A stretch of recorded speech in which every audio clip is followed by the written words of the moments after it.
Selamat pagi para speakers sekalian. Perkenalkan nama saya Kavin Sopercitra, selaku corresponding author. Pada kesempatan kali ini, saya akan menjelaskan hasil jurnal yang telah saya buat dengan judul Implementasi Metode Fuji Tsukamoto dalam menentukan suplai BBM pada PertaShop. Yang menjadi latar belakang dalam penelitian ini itu meningkatnya jumlah kendaraan di Indonesia yang berlaku juga bagi masyarakat di daerah pinggir kota. Namun pada masyarakat di pinggir kota memiliki kesulitan akses kepada SPBU dikarenakan jaraknya yang jauh. Oleh karena itu, Pertamina membuat sebuah program bagi masyarakat untuk membuat SPBU mini mereka sendiri dengan modal yang sedikit. Program ini dinamakan dengan PertaShop. PertaShop akan melakukan suplai 1 bulan 1 kali kepada pihak Pertamina. Namun dalam proses perhitungan suplainya, sering terjadi kesalahan perhitungan yang menyebabkan terjadinya kekurangan stok. Untuk mengatasi masalah tersebut, maka dilakukan penelitian ini untuk menghitung suplai BBM pada PertaShop menggunakan metode Fuji Tsukamoto. Yang menjadi rumusan masalah yaitu bagaimana tingkat akurasi metode Fuji Tsukamoto dalam menghitung suplai yang harus dilakukan oleh pihak PertaShop agar tidak terjadi kekurangan stok. Tujuan dari penelitian ini yaitu menerapkan metode Fuji Tsukamoto dalam menentukan suplai BBM dari data stok dan penjualan pada periode sekarang agar tidak terjadi understock. Manfaat yang didapatkan dari penelitian ini yaitu memberikan rekomendasi kepada pihak PertaShop untuk menghitung jumlah suplai BBM setiap bulannya. Berikutnya adalah tahapan-tahapan penelitian. Yang pertama adalah identifikasi masalah. Masalah yang didapatkan yaitu PertaShop sering mengalami kekurangan stok sehingga membuat penjualan menjadi menurun. Yang kedua adalah studi literatur. Pada tahapan ini akan dicari research atau jurnal terdahulu yang memiliki hubungan dengan PertaShop, SPBU, dan algoritma metode Fuji Tsukamoto. Yang ketiga adalah pengumpulan data. Pada tahapan ini, data yang menjadi data penelitian akan didapatkan dari data penjualan pada periode 2017 sampai 2020 bagi pihak PertaShop. Tahapan keempat yaitu implementasi program. Programnya akan dibuat menggunakan bahasa pemrograman Java dengan NetBeans sebagai IDE-nya. Tujuan dari pembuatan program ini agar memudahkan akses bagi pihak PertaShop dalam menentukan suplai BBM setiap bulannya. Dan tahapan kelima yaitu pengujian program. Pengujian program akan dilakukan dengan mencari selisih antara data penjualan dan data yang didapatkan dari hasil perhitungan menggunakan metode Fuji Tsukamoto. Tujuan dari pengujian ini yaitu agar melihat bahwa apakah metode Fuji Tsukamoto dapat dinyatakan valid atau tidak dalam menentukan suplai BBM.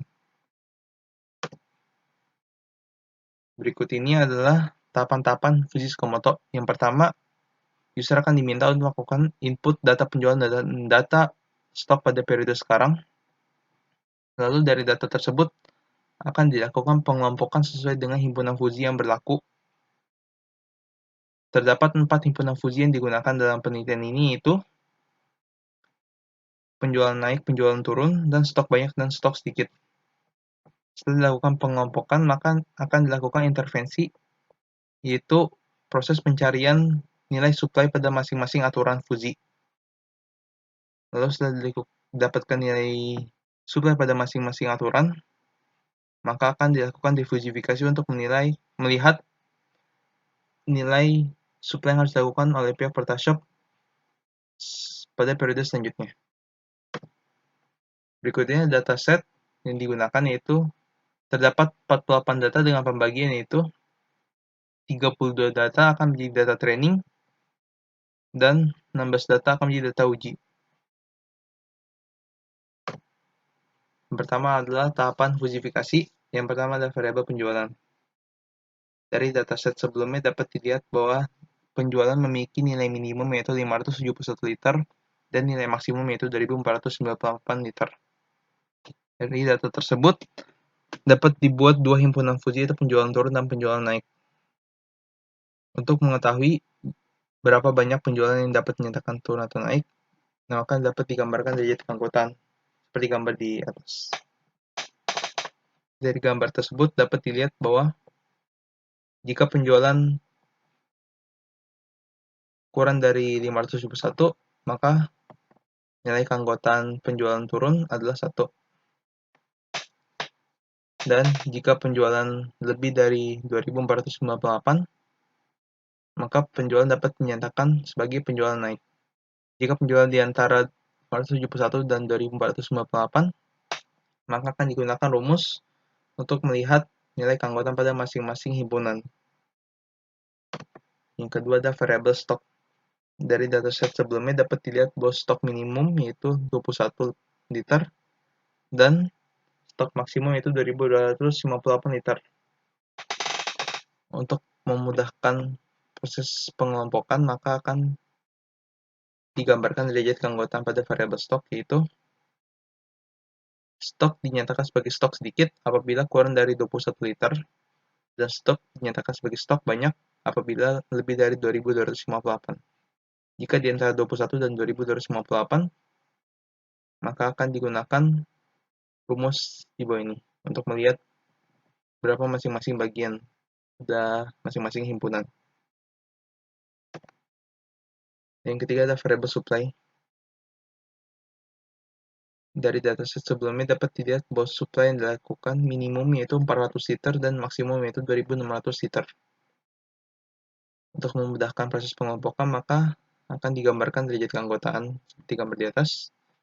Dari gambar tersebut dapat dilihat bahwa pasokan dinyatakan sebagai pasokan berkurang apabila kurang dari 400, dan pasokan akan dinyatakan sebagai pasokan bertambah apabila lebih dari 2.600.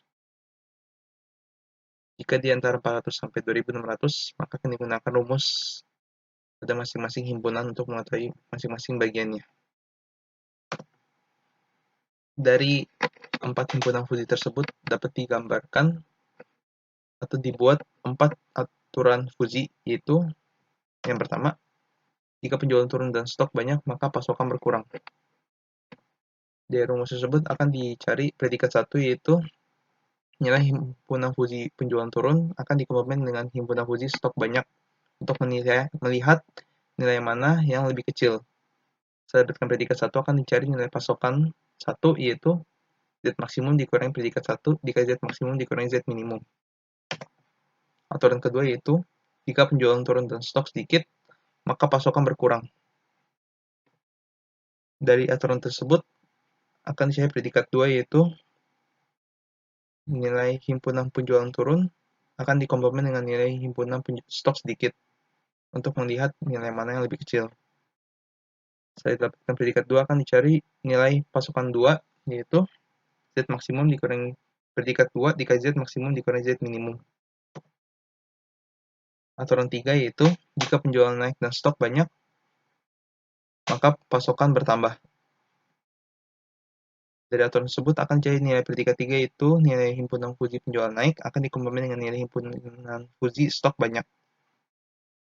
Setelah didapatkan predikat 3 akan dicari nilai pasokan 3 yaitu predikat 3 dikali Z maksimum dikali Z minimum ditambah Z minimum. Dan aturan keempat yaitu jika penjualan naik dan stok sedikit, maka pasokan bertambah. Dari aturan 4 ini akan dicari predikat 4 yaitu nilai himpunan fusi penjualan naik akan dikombinasikan dengan nilai himpunan fusi stok sedikit. Setelah didapatkan predikat 4 akan dicari nilai Z4 yaitu predikat 4 dikali Z maksimum dikurangi Z minimum ditambah Z minimum. Setelah didapatkan nilai pasokan pada masing-masing aturan akan dicari diversifikasi dengan metode rata-rata. Rumusnya yaitu predikat 1 dikali Z1 ditambah predikat 2 dikali Z2 ditambah predikat 3 dikali Z3 ditambah predikat 4 dikali Z4 dibagi predikat 1 ditambah predikat 2 ditambah predikat 3 ditambah predikat 4. Hasil dari Z ini yaitu banyaknya suplai yang harus dilakukan oleh pihak PertaShop pada periode selanjutnya. Hasil penelitian yang saya dapatkan yaitu pertama adalah interface program. User akan diminta untuk menginputkan tahun, bulan, stok, dan penjualan. Setelah diinputkan, maka user akan diminta untuk menekan tombol hitung supply, maka program akan memunculkan banyaknya supply yang harus dilakukan pada periode selanjutnya, serta kapasitas tangki yang ada sekarang. Kapasitas ini didapatkan dari hasil penjumlahan antara supply dan stok.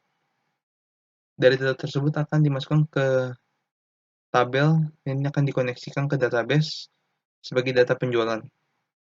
Lalu, pada program juga akan memunculkan sebuah dialog pesan bahwa penjualan untuk periode depannya akan mengalami kenaikan atau penurunan sebesar berapa liter. Berikutnya tabel pengujian program.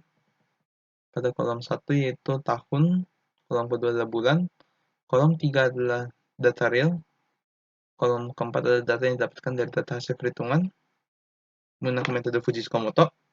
Kolom kelima yaitu selisih antara data perhitungan dan data real, dan kolom keenam yaitu tingkat error pada masing-masing bulan. Pada kolom keenam akan dicari total tingkat error pada keseluruhan data uji. Berikutnya tingkat error program yaitu 2,377436 dibagi 16 data dikali 100%, maka didapatkan tingkat error program yaitu 13%, dengan akurasi program yaitu 100% dikurangi 13% sama dengan 87%. Berdasarkan hasil pembahasan sebelumnya dapat diperolehkan kesimpulan yaitu dengan tingkat akurasi program sebesar 87%, maka dapat diambil kesimpulan bahwa metode Fujitsu-Komoto dapat digunakan untuk menghitung suplai yang harus dilakukan oleh pihak Pertashop agar tidak terjadi kekurangan stok. Beberapa perkembangan yang bisa menjadi pertimbangan dalam melanjutkan penelitian ini yaitu menggunakan metode lain dalam rencana penelitian ke depan untuk menentukan suplai BBM pada Pertashop. Yang kedua adalah menambah variabel perhitungan dalam menentukan suplai BBM agar proses perhitungan lebih akurat. Sekian dan terima kasih.